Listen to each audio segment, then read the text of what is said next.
I used to think that life-altering discoveries would crash into your world with dramatic headlines or heated arguments.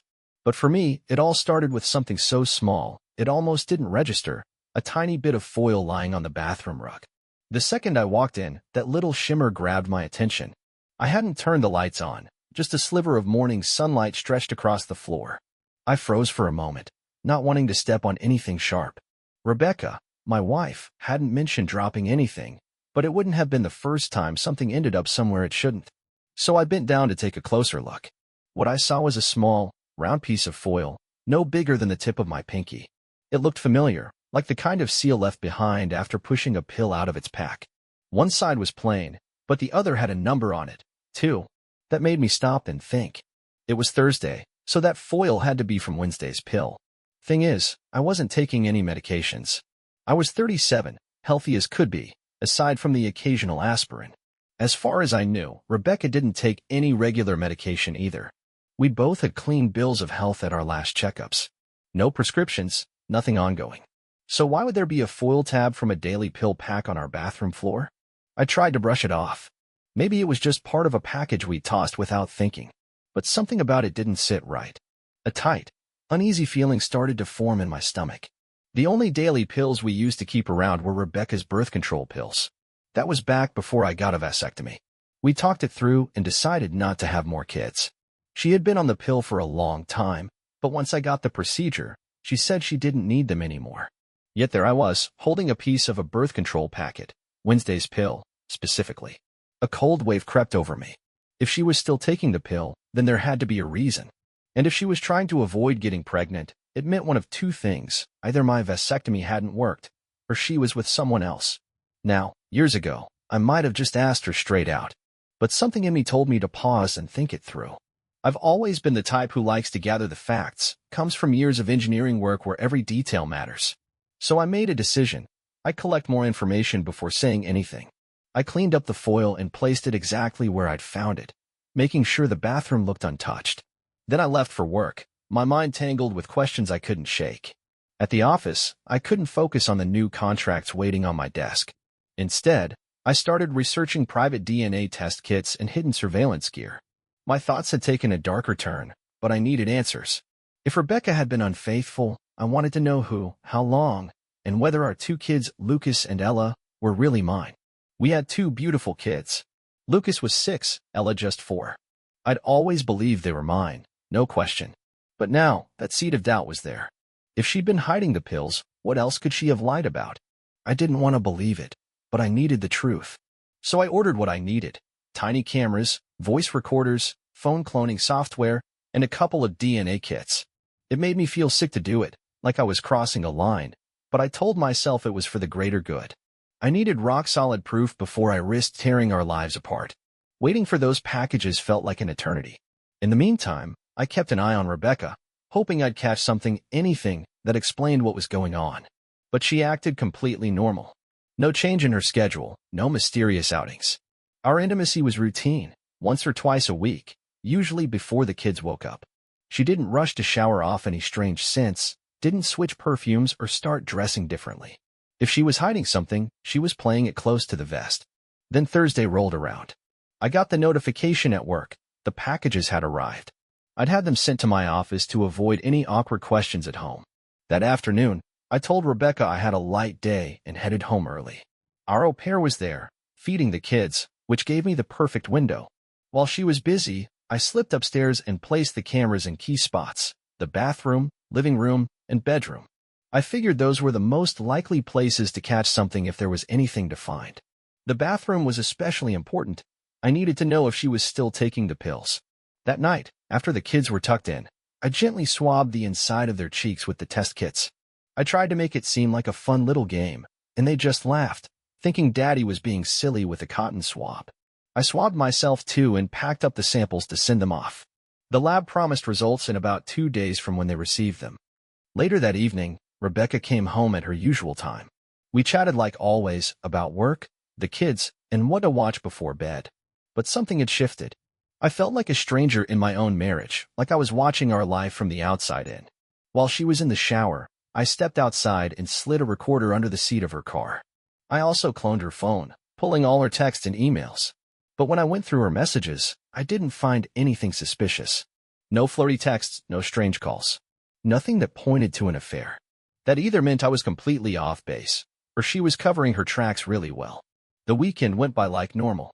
We ran errands, took the kids to the park, and ended the day with a quiet moment together. It felt more like routine than connection. On the surface, everything looked fine. But inside, I was anxious and on edge. Come Monday morning, Rebecca left for work like she always did. I told her I'd be working from home to catch up on a few projects. As soon as she drove off, I pulled the SD cards from the cameras and loaded the footage onto my laptop, hoping they'd hold the answers I needed. The bathroom footage confirmed what I feared. Rebecca was taking a small white pill every day, right around the same time. No doubt about it. She was back on birth control. My chest tightened, but I forced myself to keep watching. Then came something even more disturbing. Sunday night, while I was in the kitchen making dinner, the bedroom camera caught her stepping out of the shower, walking into our room, and typing on a phone I didn't recognize. It wasn't the phone I had cloned earlier. It was something else entirely. That's when it hit me. She had a second phone. A secret one. I watched in disbelief as she finished typing, opened the air conditioning vent in our bedroom, and carefully hid the phone inside. No wonder her regular phone was clean. This was how she kept it all hidden. I knew right then, I had to see what was on that device. That night, after she fell asleep, I quietly checked the vent, but from Ella's room, where it opened on the other side. The phone wasn't there. She must have moved it, maybe kept it in her purse or taken it with her. So I waited. A few days later, when I heard the shower running, I saw my chance. I crept into Ella's room, gently opened the vent, and there it was, the hidden phone. My heart was pounding as I snatched it, ran to my office, and cloned everything onto a spare device. Every second felt like a lifetime. By the time I was done, the water had stopped. I had just enough time to put the phone back, sneak into Ella's room, and sit by her bed like I was just checking on her. Rebecca peeked in, and I smiled like nothing was wrong. Just a dad being sweet. But the next morning, sitting alone in my office, I opened the cloned phone, and what I found nearly broke me. It was all there. The text messages left nothing to the imagination. She'd been meeting another man in hotels, describing things that left me deeply disappointed.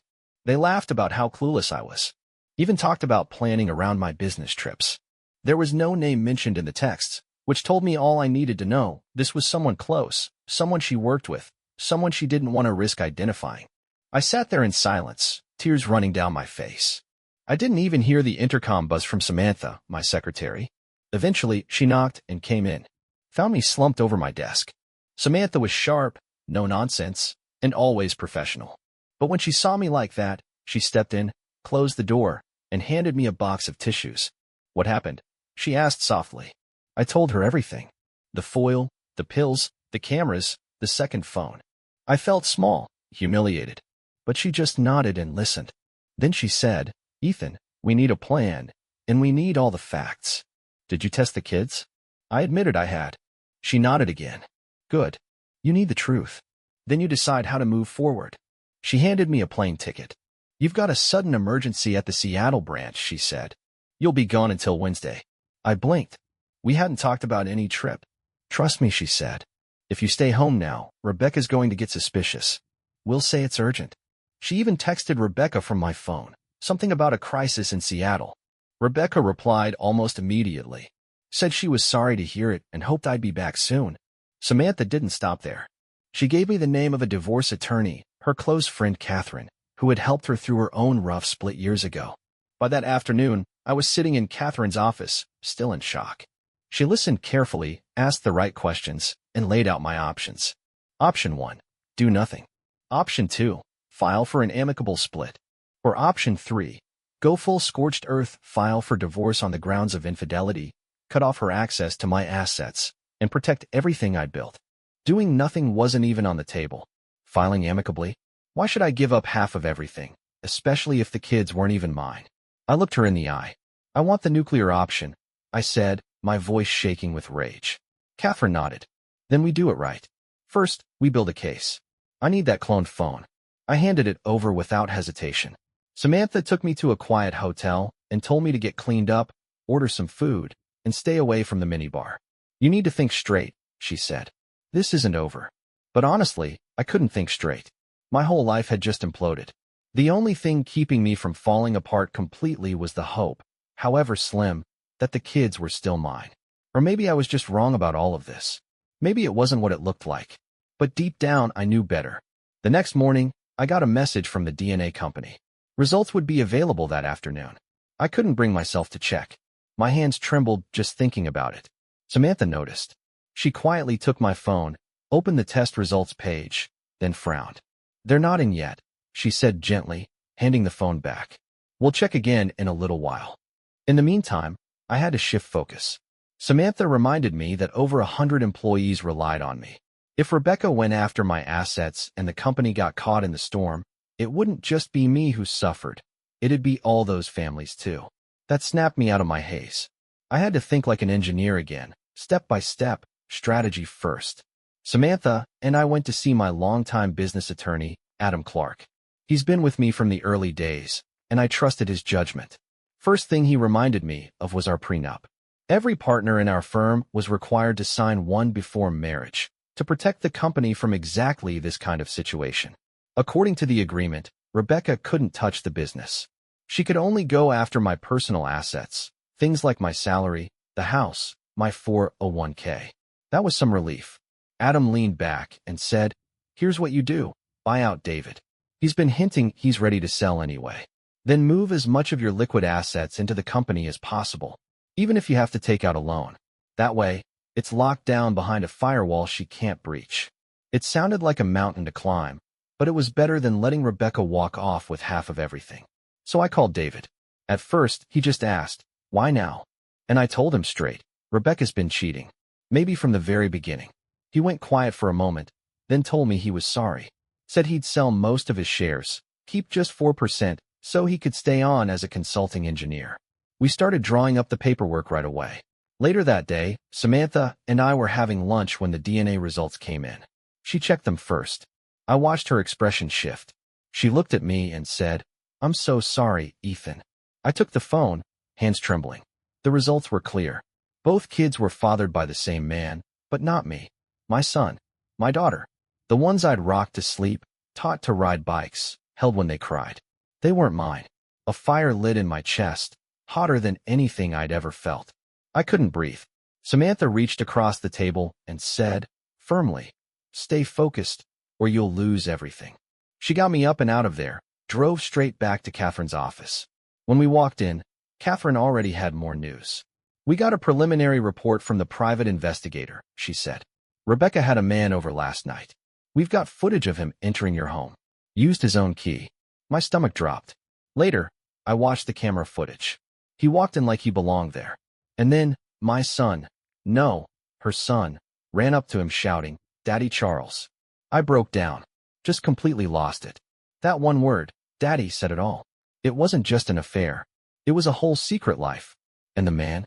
Charles Montgomery. Her longtime boss. It hit me all at once.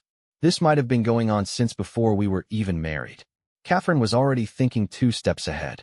She pulled up Charles's company profile. He was a high-level executive at Rebecca's firm and subject to a strict non-fraternization policy. "We can hit them on that," she said. "We can go after the company, sue Charles for alienation of affection, and we might even have grounds for fraud over the birth certificates."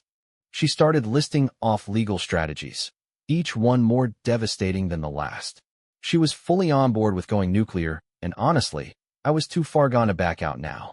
That night, back at the hotel, I just sat there in the dark. Then Samantha knocked on my door. "You shouldn't be alone," she said. "Pack your stuff. You're coming to my place." I didn't argue. I didn't have the strength to. Samantha lived in a single-story house, bigger than I expected. She gave me my own room and space to breathe. It wasn't romantic. There was no weird tension. She was just a friend stepping in when I was falling apart. Next up, we had to finalize the buyout with David. Every penny I had needed to be rerouted into the company, into protected channels. I liquidated my personal accounts, cashed out my 401k, took the penalty, and even lined up to refinance the house. Everything had to go through before we filed. That way, by the time Rebecca came knocking, I'd look nearly broke. It was all legal, thanks to the prenup and the timing. Adam handled the documents. David signed. And just like that, I became the majority shareholder of the company. My wealth, my work, Everything I'd built was now protected. That Monday morning, Catherine filed the paperwork. Divorce on grounds of adultery, fraud, and emotional distress. She also filed a lawsuit against Charles's company for violating its own internal policies. She had process servers ready to hit 3 locations at the same time at Charles's office, the company's HR department, and Rebecca's desk. Everything was lined up with military precision. At exactly 10:10 a.m., I got the notification. Divorce papers, served. A minute later, the lawsuit notifications were sent out. By 10:20, my phone started buzzing. I expected Rebecca. Instead, it was my mom. "Ethan," she said, her voice sharp. "What is this?" "Your father and I got your letter." I swallowed hard. "Did you read it?" "I read it. And I don't believe it," she snapped. "This is Rebecca, your wife, the mother of your children." "She lied," I said quietly. "They're not my kids."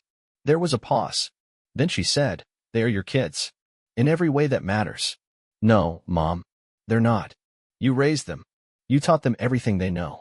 You were there every day. Doesn't that count for something?" I took a breath. It was all built on a lie. I heard her breathing, heavy and emotional, but she didn't respond. "So what now? You're just walking away," my mom shouted through the phone. "Like they meant nothing to you?" She wasn't crying, she was angry. "You're punishing them for something Rebecca did. Don't you think they're going to suffer? You just decided you don't want to be their father anymore." I exploded. "What on earth are you saying?" "I don't want to lose my grandkids," she snapped. "You don't have to," I said, calming just a little. "That's your choice, not mine." "I have to go," I added. "Ethan," she started, but I ended the call. The phone rang again almost immediately. This time, it was Rebecca. "Ethan, we need to talk," she said. Her voice trembled. "I'm coming home." I didn't respond. I just hung up. And then it hit me, home was still technically my house. The one she'd been living in. The one I paid for. Samantha gave me a quick hug and slipped out quietly, leaving me to face what was coming. I waited in my home office. The room felt too quiet, too heavy. I scrolled through email after email. My dad was furious, my sister livid. Word had spread. The disclosure packet had done its job. About 30 minutes later, the front door slammed. Rebecca stormed into the office and shut the door behind her. She looked nothing like her usual composed self. Her hair was messy, face blotchy from crying. "Ethan," she started. "I'm not interested," I cut her off. "What?" She blinked. I said, "I'm not interested." "Don't you even want to?" "No. I don't want to hear a single thing from you," I said. "You lied to me for 10 years. Neither of those kids are mine.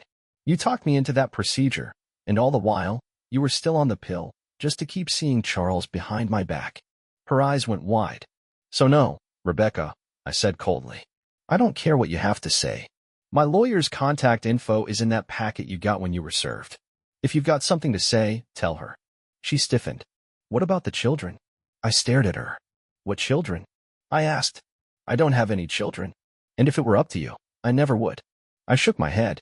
"I could ask you why you did this, but I honestly don't care. I don't want another lie. I just want this mess over with so I can try to rebuild my life." Then I raised my voice slightly, making sure it would carry into the hallway. "Hey, can you come here for a second?" The au pair stepped into the room. "You're fired," I told her. Effective immediately. "Pack your things and get out." "What?" she said. "Why?" "Because you covered for her," I said, pointing at Rebecca. "You knew about the affair. I've got video of you talking to Charles about the kids." The girl's face drained of color. "Ethan," Rebecca stepped in. "You can't fire her." "I pay her," I said flatly. "And I've already called the agency. Told them about her involvement. I said I wouldn't press charges if they removed her from their roster." I looked at the au pair. "So, if Rebecca wants to keep you on, she can pay out of pocket. That includes your taxes, benefits, everything. But you're done here." The girl's mouth opened like she wanted to argue, but then she bolted out of the room. "Did you really have to do that?" Rebecca said. "She didn't deserve." "You're talking again," I interrupted. "I told you I don't want to hear it. What I do want is for you to pack up, take your kids, and get the hell out of my house." "This is my house too," she said. "No," I said firmly. "The paperwork says otherwise. It's in my name. Until a judge says different, you're a guest here. Now leave." She flinched at the sound of my voice. Then Lucas walked in. "Mommy," he said softly. Ella fell down. Rebecca's face crumpled. She scooped up Ella and started comforting her. I closed the office door. I didn't move until I heard her packing upstairs. A few minutes later, she returned, holding Ella in her arms. Are you going to say goodbye to? Don't, I interrupted. Don't even say it. She's not my daughter. And he's not my son. Take them to their real father. Let Charles raise his own kids. They have nothing to do with me anymore. Ethan, it's time for you to leave. She stared at me for a moment longer. Then she turned and left. As soon as the front door closed behind her, I broke. I dropped to my knees, and I just let it all go. The weight of it crushed me. Samantha must have been waiting nearby, because within seconds, she was inside.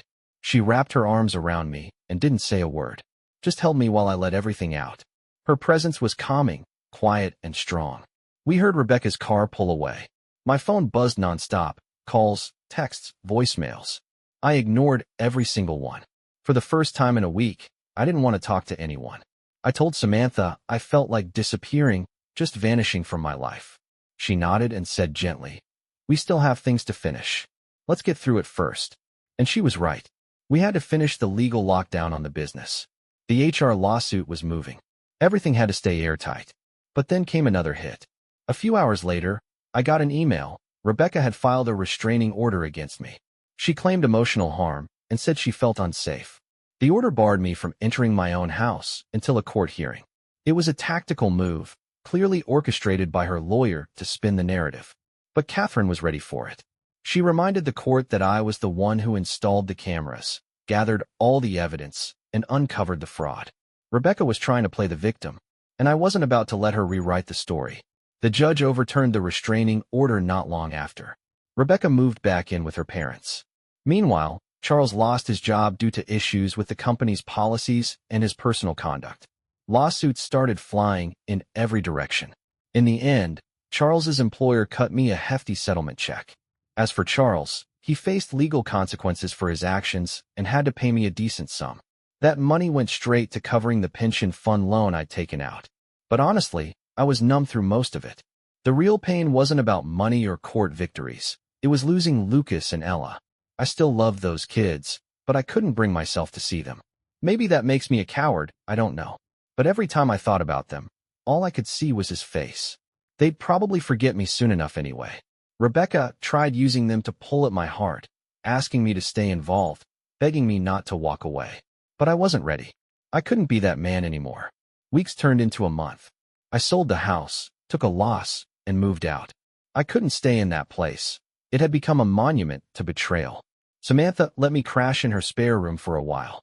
We were civil, respectful, but there was this quiet tension between us now.